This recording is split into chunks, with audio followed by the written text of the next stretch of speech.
Sige, sa Bible tayo. Mapagpalang araw po mga kaibigan. Nakaubad pa ako eh. Hindi ka naman nakikita, Kuya Manny. Kaya, nandito po ako sa tahanan ni Kuya Manny sa Barangay 97, Zone 8, District 1, Tondo, Manila. Dinadalaw ko po siya, magbuhat ng makilala ko. Dinadalang ko siya ng salita ng Diyos sa kanyang tahanan. Isa na po siyang senior citizen at stroke. Ayun nga po, nag-uusap kami, nahihirapan daw siyang maglakad. Sinabi ko nga po sa kanya, ang stroke ang pinakamahirap na sakit na mararanasan ng tao. Unang-una, ang paglalakad ang nagiging diferensya. Kaya ang mga doktor din ay nagsasabi sila, nagpapayo sila, magpa-therapy ka, o yung iba naman, nag-i-exercise po sila para lumakas yung kanilang mga buto sa paha. Ngayon, ang dadalhin natin sa kanya, yung salita ng Diyos. Yung binabanggit dito sa awit. Pero bago tayo papalaot sa Biblia, o salita ng Diyos, tayo muna ay mananalangin. Hingin natin ang tulong ng Diyos upang siyang gagabay sa bawat isa sa atin. Okay lang yan, Kuya Manny. Panginoon Diyos sa aming Ama na makapangyarihan sa lahat, minsan pa, samahan mo po kami sa aming pagbubulay ng iyong salita. Ito po ang aming kahilingan at panalangin sa pangalan ni Jesus. Amen. Ang sabi dito sa Awit 49 verse 1, bawat isa ay makinig. Makinig ang sino paman. Kahit sino, kahit saan naroon ay makinig ang nilalang. 2, kahit ikaw ay dakila o amak ang iyong lagay, makinig na sama-sama ang mahirap at mayaman. Ang sabi sa 7, hindi kaya ng sino man ang sarili matubos. Hindi kayang mabayaran tubusin sa kamay ng Diyos. 9, upang siya'y mabuhay nang hindi na magwawakas at sa labi ng libingan na hindi masasadla. Ibig sabihin dito po, mayaman ka man, mahirap, aba ka man o mayaman, walang makakahiwas sa kamatayan. Ang sabi niya nga, upang siya'y mabuhay nang hindi nagwawakas o eternal, parang ano bang tawag doon? Yung walang kamatayan. Hindi po, lahat tayo may kamatayan. At sa labi ng libingan, hindi ito masasadla.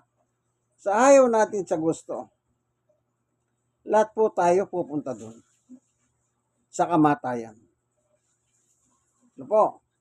Kaya kahit mayaman ka, mahirap ka, aba ka, o ano man ang sitwasyon mo sa buhay, gaano man kalaki ang kayamanang hawak mo, hindi mo mapipigilan ang kamatayan, kaibigan. Ang kamatayan na hindi po kayang takasan ng tao. Ano po? Kaya may mga doktor, nakilalang mga doktor, na sabi nga nila, kaya kanilang pabatayin ang itsura mo. Pero, oo, kaya kanilang pabatayin ng hanggang 20%. Bawa, may edad ka na. Pag tinrabaho ka nila, para kang babalik dun sa edad mo ng medyo bata ka. Marami pong mga sadyon na ganyan. Pero ang katotohanan, bumabalik din sila sa pagiging matanda. Meron pong isa, si Belo. Yung mga latest na picture niya, talagang matanda na. Pero nagagamot siya, kaya kanyang pabatayin ng 20%. Siya rin nanatili siyang bata. Pero, yun nga po, hindi mo makakontrol ang pagtanda, kaibigan. Kaya yung mga latest na picture niya, sabi nila, aba, anong nangyari kay Dr. Belo? Wala po. nakikita na po yung sinyalis ng pagkamatanda. O, sipin niyo po yan. Kaya ang sabi ng Biblia, kahit mayaman ka, kahit surgeon ka pa, nagpapabata ka. Yung batak, kung tawagin nila, binabatak daw po ang mukha. Babalik din po yan. Lilitaw ang natural mo kung matanda ka na, matanda ka na. Kaya sabi niya, upang si mabuhay nang hindi na magwawakas. Eternal. Pero kanya lang talagang may wakas ang buhay. Ito. Dahil po sa kasalanan ng tao, ayon kay Apostol Pablo, dito po sa Roma, sa 5:12, anong sabi ni Apostol Pablo? Ang kasalanan ay pumasok sa sanlibutan sa pamamagitan ng isang tao, at ang kamatayan ay pumasok sa pamamagitan ng kasalanan. Dahil dito, lumalaganap ang kamatayan sa lahat ng tao, sapagkat ang lahat ay nagkasala. Dahil po sa kasalanan, lahat ng tao namamatay. Lahat po tayong mga tao makasalanan. Kaya namamatay po ang tao. Kahit ikaw pa po yung pinakamayaman. Sabihin nyo, kayo na po yung pinakamabait. Ang reality, mamamatay po tayo talaga. Kaya wala po tayong magagawa, kaibigan. So ano lang ang dapat gawin? Ang sabi po ng mga ngaral ng Diyos, ayon sa kanyang turo, ganito po ang mababasa ng mga ngaral. Ang sabi niya ay 12:1 ng mga ngaral. Alalahanin mo ang iyong manlilika sa panahon ng iyong kabataan bago dumating ang mga araw at tahon at puno ng kaguluhan. Panahong hindi mo na madama ang tamis ng buhay. 2, alalahanin mo ang Diyos bago makubli sa sikat ng araw, bago magdilim ang buwan at ang mga bituin, bago matabunan ng makapal at madilim na hulak. 3, alalahanin mo siya bago umina ang iyong katawan. Di ba pagka tumatanda ka, umihina na. Bago mawala ng lakas. Di ba pagka matanda na, umihina na. Lakas ang iyong mga tuhod. Ayan. Kaya ayon po sa mga doktor, ang isang tao, ang una niyang nadadamang hirap ay ang tuhod. Kasi sabi niya, abang tumatanda ka, pag mabigat ang iyong katawan, ang tuhod mo ang nahihirapan. Yan ang sinasabi ng mga doktor. Tama nga naman yan. O kagaya ko, 64 na ako. Kuminsan, pag matagal ako nakaupo, nahirap po akong tumayo. Kasi nga po, medyo malaki ng konti ang katawan ko, sabihin na natin malusog. Kasi po, hindi naman ako kumukupas sa pagkain. Ibig sabihin, okay ang aking kain. At mahirap naman po, nagpapatotoo ko ng salita ng Diyos. Kung ang itsura ko po ay payat, sino pang magpapatuloy sa akin sa kanyang tahanan? Kaya malusog, ika nga. Kanya lang, yun nga po sabi ng doktor, totoo yun. Pag tumatanda ka, ang una mong problema ay ang tuhod mo. Kasi po yung tuhod natin, may langis pala yan, kaibigan. Habang tumatanda tayo, natutuyo rin po ang langis ng tuhod natin. Kaya pala maraming mga naoperahan sa tuhod, pinapalitan ng yung iba po artificial na plastic o yung iba naman stainless steel. Depende po, mahal yung stainless steel na yon. Kasi po talagang pang sa loob ng katawan talaga yan. Ano po? Kaya sabi niya, ano nakalagay sa 3? Bago manghina ang iyong mga tuhod. Alalahanin mo siya bago mabungi ang iyong mga ngipin, bago lumabo ang iyong mga mata. Nasa katangian ko tatlo nabanggit Masakit yung tuhod ko. Yung isang tuhod ko, ayon sa findings ng MRI, yun po, may tama na yung tuhod ko, yung pagitan ng aking mga buto. Yung gumaganon ba? Yun dito. Lamad kung tawagin niya.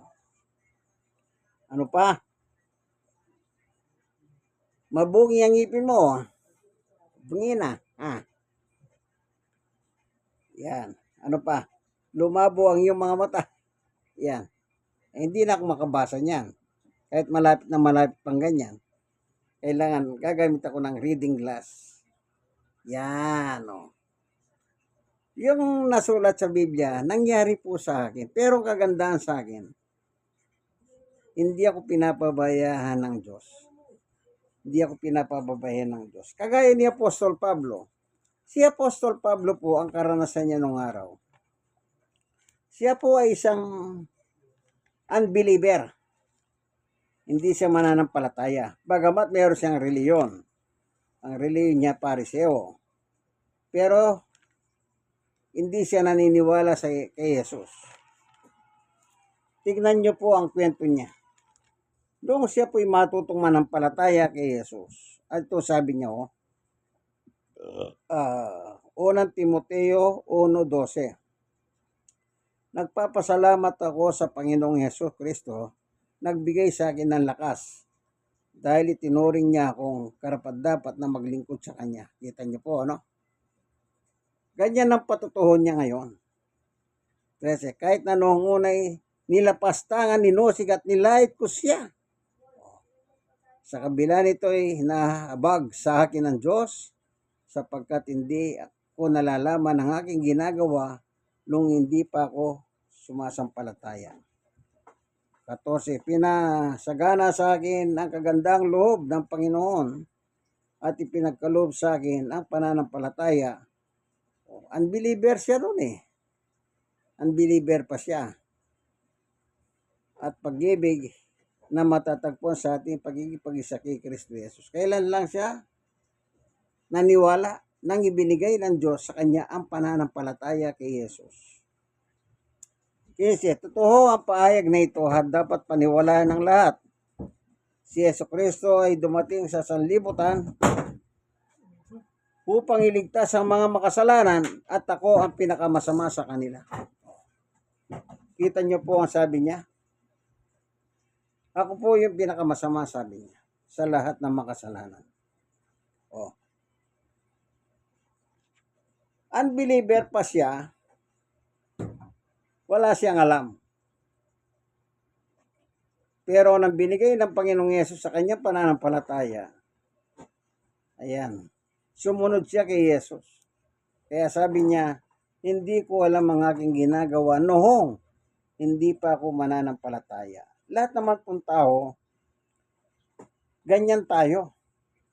Hindi tayo basta nananampalataya noong araw. Kaya lahat po tayo ay nagkasala. Kung ano-anong ating mga paniwala. Kung meron ka mang paniwala, hindi naman nasa Biblia yun Nasa ating sarili lang kaalaman.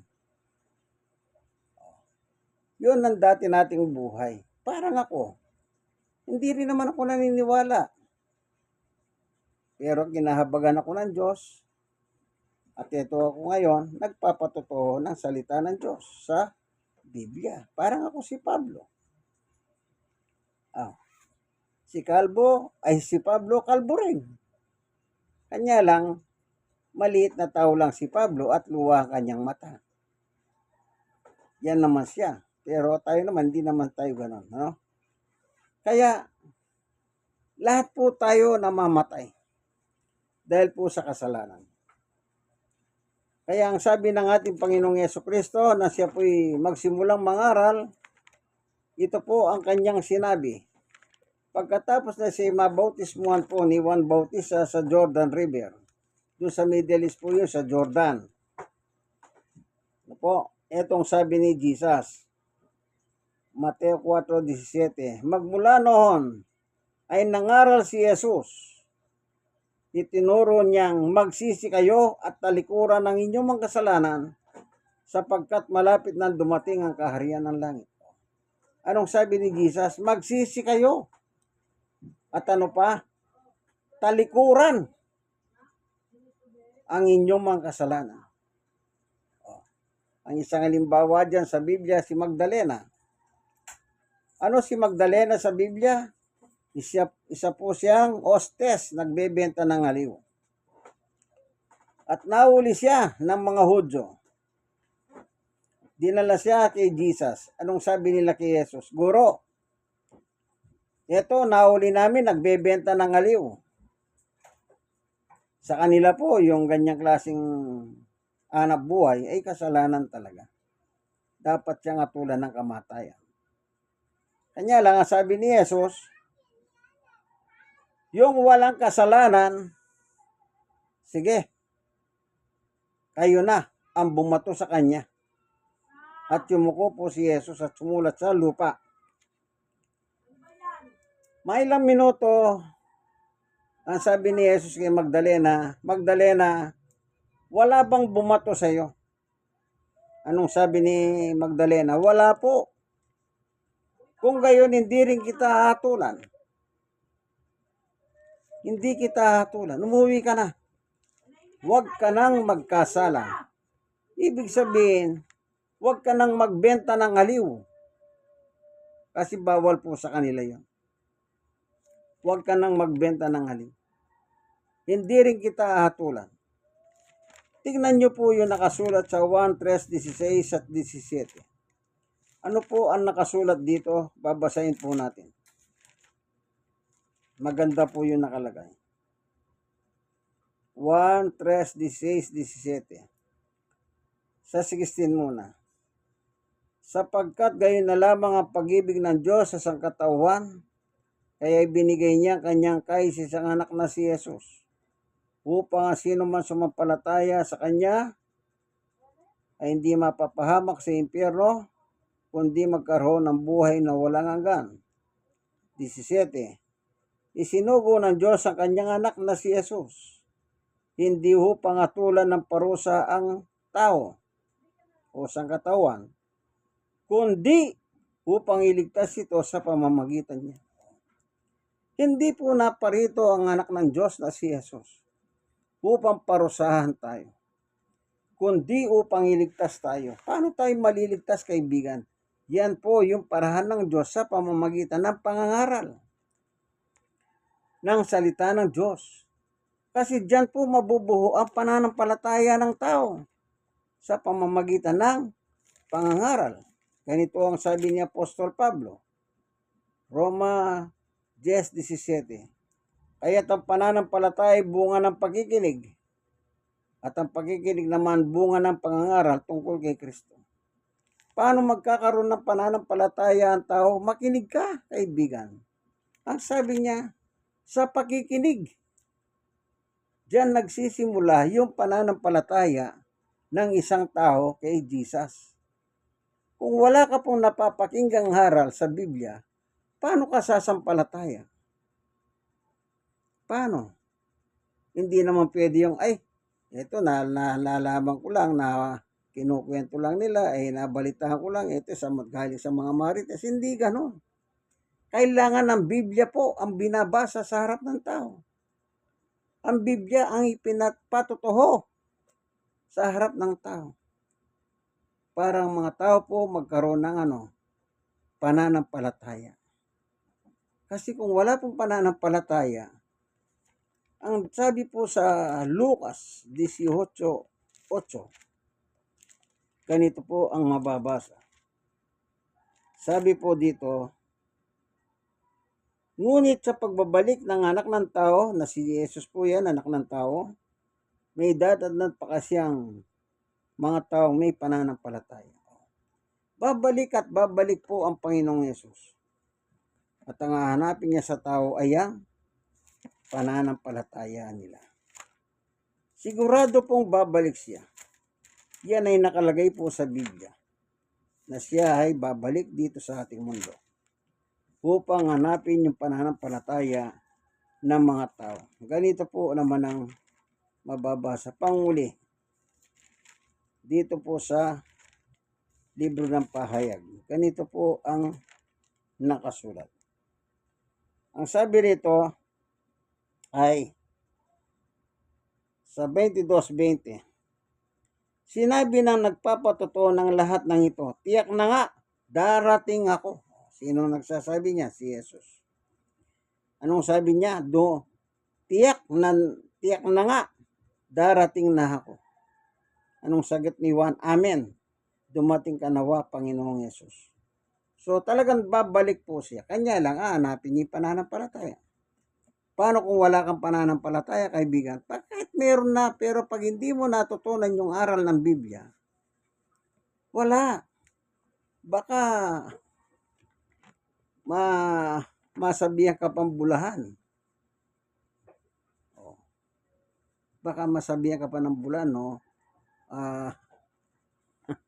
False prophet. Salamat po, Panginoon Diyos, sa iyong pagtuturo sa amin. Ano man ang yaman namin, ano man ang kalagayan namin, hindi po namin pwedeng gamitin para hindi po kami mamatay ayon sa Biblia. Lahat naman po kami mamamatay kasi nga meron po kaming kasalanan. Salamat po sa pangalan ni Jesus. Amen. Kayo pong mga nanonood ng video ito, ango po yan sa Biblia. Poimen ang Biblia ng mga pastor. Kung ano po yung narinig ninyo, nasa Biblia po yan. Kung may Biblia kayo, pwede nyo po ako sundan. Sana po, bago ang lahat, isuko nyo ng buhay nyo kay Jesus. Siya lang po pwedeng magpalakas, magpagaling sa ating mga karamdaman. Kung may problema, siya rin po makakatulong sa atin. Sige po, God bless us all. Hanggang dito na lamang po. Minsan pa, inyong kaibigan Jesus, Brother Manny Bautista. Dito po tayo sa tahanan ni Kuya Manny Garcia. Barangay 97, Sonid, District 1, Tondo, Manila. God bless us all. Bye-bye.